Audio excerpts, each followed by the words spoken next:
Hello everyone, I greet you in the name of God Almighty. My name is Apostle Nathan Silas, and today we have a very interesting video to react to. And this one says that, who is Allah and is there a Muslim? Okay, I believe that this is going to be a very interesting video. In this will give us an opportunity to be able to understand who is God. But then when we get down to the video, we are going to learn a lot about who is Allah. So if today happens to be the first time of you checking out my channel, don't forget to subscribe to my channel and follow me on my Facebook and Instagram. And if you have any video you want me to react to, don't forget to drop it in the comment section and I'm going to check it out. So guys, before we get on to the video, I'm a theologian and I make this video not to discredit anyone's thought or opinion or even religion. This is basically for educational purposes, and I believe that at the end of this video we all are going to learn from this. So guys, without any further ado, let's get down to this video and check this out. Who is Allah?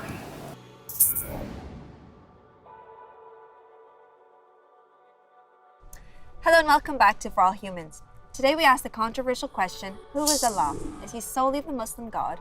Or can that name also be claimed by Christianity and Judaism? Let's find out.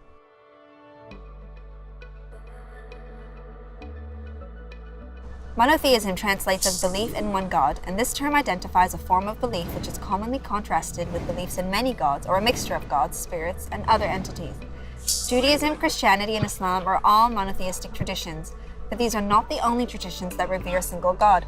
Sikhism, Odinani, and forms of Hinduism can also lay claim to monotheistic belief. So why are Judaism, Christianity, and Islam often grouped together and referred to as the monotheistic faiths?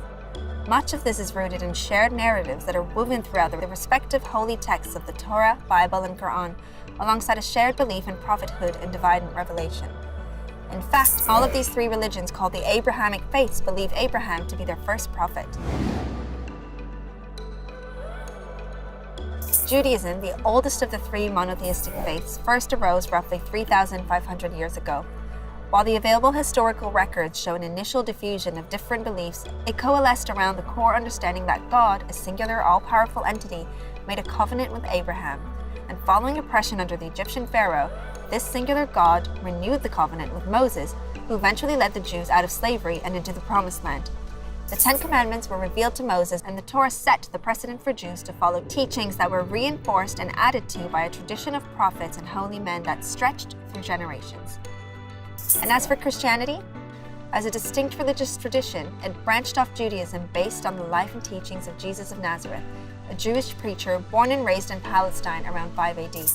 It came to rest upon the belief of Jesus as the Son of God and the Savior of all people who put their faith in him in the Bible, incorporating a New Testament alongside the Jewish Old Testament. Conversion to this new faith was much more straightforward than Judaism, and so Christianity became a universalist faith. While the center of power soon after shifted further west to Rome and then Constantinople, there was and still is a strong Christian tradition in the Arab world, with some of the oldest churches located there and sermons still carried out in Aramaic, the historical language of Christ.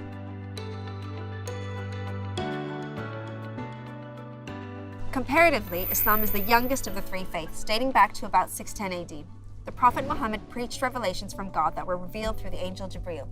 These revelations were recorded in the Quran and backed by authentic sayings or hadiths of Prophet Muhammad. Islam specifically inherited and reinforced the notion that Abraham was pivotal in rediscovering monotheism and rejecting idolatry. It's impossible to find any other three faiths that collectively and connectively form such an intimate narrative as do these three consecutive revelations of monotheism. All three of these faiths share a pattern. The trio all feature a divinely inspired leader preaching a belief in one God as preached by the earliest of prophets. All three fought against the oppression of the time and emerged victorious through their belief in God. Each subsequent iteration of faith reaffirms the previous message but expands upon it in a corrective manner. And all three leave behind a book for the faithful as a blueprint to live life. With such powerful symmetry, it is no surprise that all three faiths are seen by some as a continuation of the same message, and therefore, the claim to worship the same God can be understood. While the names of Jewish Old Testament labels God variously as Elohim, Yahweh, and other names, both Christian and Islamic texts usually refer simply to God, and by extension the Arabic for God, Allah, which is most commonly used by Muslims. God is referred to by numerous names within the Quran itself, attributes that serve as epithets attempting to describe the rich and complex capabilities of Allah. Muslims in fact possess 99 names to refer to Allah, such as the Creator, the King, the Judge, and the Light. But is Allah just for Muslims? Somewhat surprisingly, the word Allah was actually in use well before the Prophet Muhammad began preaching Islam in the deserts of Arabia. According to Lane's Arabic-English Lexicon Dictionary, the word Allah is from Classical Arabic and means a being who exists necessarily by himself, comprising all the attributes of perfection, a proper name denoting the true God. It's found in pre-Islamic poetry and in ancient inscriptions in Arabia, denoting the supreme God. The Prophet Muhammad's own father, who died before the Prophet was born, was called Abdullah, a popular name even in today's Islamic world, meaning one who is a servant of Allah. And even the idol worship of the pre-Islamic Arabs was a conduit to reach Allah because they felt unworthy to form a direct relationship with Him. As stated in the Holy Quran, the idol worshippers say, "We worship them, the idols, only so that they may bring us nearer to Allah." Therefore, it would be incorrect to claim that the Muslims themselves invented the term or even the concept of Allah. Language plays a pivotal role in trying to pick apart why there is so much confusion inherent in the term Allah, but it's just semantics. It is worth noting that the name Allah is also used by Arabic-speaking Christians and Jews to describe God. You can verify this by simply picking up an Arabic copy of the Bible. Furthermore, the Aramaic word for God, El, is similar to the Hebrew word for God, Elah, which is singular for Elohim, all similar to Allah. The similarity between all three of these languages points again to the fact that all three originated in similar parts of the world as Aramaic, Hebrew, and Arabic, all Semitic languages with common origins. Taking this a step further, the universal teachings of Islam have spread far and wide, with many countries and therefore languages adopting the faith. What remains, though, is that Islam has been preserved in Arabic regardless of who practices it. Therefore, many Muslims use the term Allah when referring to God, even if they are non-native Arabic speakers. This is illustrated in the verse, "Never did we send a messenger except to teach in the language of his own people in order to make things clear to them." There is even a widespread sharing of the word Allah between Muslims and non-Muslims around the world. In Malta, locals refer to God as Allah because their language has been deeply influenced by Arabic. Even in different languages, the concept of God persists as universal. For example, the French use of the word Dieu to refer to God and the Spanish Dios, which is understood as the same concept of God but just in a different language. Therefore, the same fluidity and understanding must be applied to the use of the term Allah. Islam itself acknowledges that the God of the Jews and the Christians is the same as the God of the Muslims. As it states, "Say, we believe in that which has been revealed to us and what has been revealed to you. Our God and your God are one. We surrender to Him." And further compounded in the verse, "Allah, there is no God but Him, the living, the sustainer. He has revealed the book to you in truth, confirming what was before it, and He revealed the Torah and the Gospel." These verses clearly disown the common misconception that Muslims worship a different God. Muslims worship the God of Noah, Abraham, Moses, Solomon, and Jesus. It's only the concepts surrounding the understanding of God as a supreme being that differ. Both Muslims and Jews reject the belief of the Trinity and the divine incarnation, and Muslims believe Islam came to rectify these divergent paths. But it seems many didn't get the memo, since in 2013, a court in Malaysia ruled that non-Muslims were no longer allowed to use the term Allah to refer to God, even within the parameters of their own faith. The decision caused unrest in Malaysia, where Christians, Sikhs, and others used the term to refer to their God. Many rightly argued that the term Allah had been in use before the establishment of Malaysia, and therefore the country should not infringe upon the use of the term by anyone. More recently, in 2015, Wheaton College, an evangelical institution at the forefront of Christian preaching, placed one of its professors, Dr. Larisha Hawkins, on forced leave due to behavior Wheaton described as inconsistent with their doctrinal convictions, after Dr. Hawkins wore the hijab to stand in religious solidarity with Muslims because they, like her, a Christian, are people of the book. And as Pope Francis stated, "We worship the same God." Wheaton was criticized for its stance, and its subsequent statements of giving Dr. Harkins more time to explore the theological implications of her recent public statements only served to add fuel to the fire.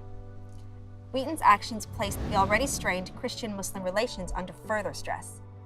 Both these examples illustrate that the concept of God is still held in ownership by those who deem themselves as the vanguards of their respective faiths. However, the words Allah, God, Elohim, etc.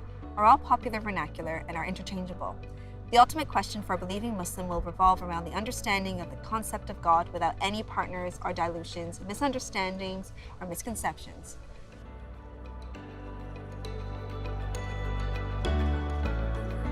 not the semantically preferred term to refer to him. As Allah states in the opening scriptures of the Quran, all praise is due to God alone, sustainer of all the worlds. As with the example of wheaten, a more general and persistent misunderstanding of Islam has served to increase the idea that Muslims subscribe to a completely separate faith, at odds with our Jewish and Christian cousins. Anti-Islamic literature, pervasively biased media campaigns, and fear of the other has portrayed Islam as foreign and incompatible with Western society. Lifting this veil will go to great lengths in demonstrating to people that Islam perceives itself as merely an extension of Judaism and Christianity. Monotheism, therefore, is the basis of a linked harmony between Muslims, Jews, and Christians. For Muslims, it is an incumbent part of belief to highlight the similarities between the faiths, to increase harmony and enjoin togetherness. As Allah states in the Quran, "Say, O people of the book, come to a common word between us and you, that we will worship none but Allah and not associate anything with Him." Wow, that's a very interesting video, learning about this very video, who is Allah. And when they say that who is Allah, it will not depend on every individual, okay? Because if you ask me, in a sense, who is Allah, I begin to tell you, in a sense, this is God, the person that created, in a sense, heaven and earth, give me bread, protect me, provide for me, do this for me, manifest himself, you understand, on this very earth, you understand, in flesh, called Jesus, all those things, die for my sin, atoned, you understand, for sins of humanity and all that and all that. If you ask another person who is also a Christian, we give you his own different version of who God is. Talk less of, you understand, asking people who are of different, not of same religion. You hear diverse, you understand, reasons, because we are humans, we have needs. So everyone have, you understand, different ways of explaining, you understand, who is Allah to him.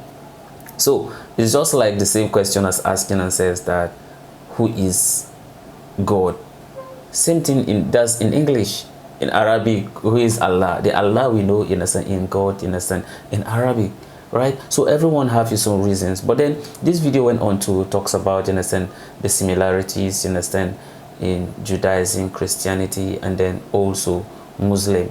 But for me, I could insist and says that, to me, in my own understanding,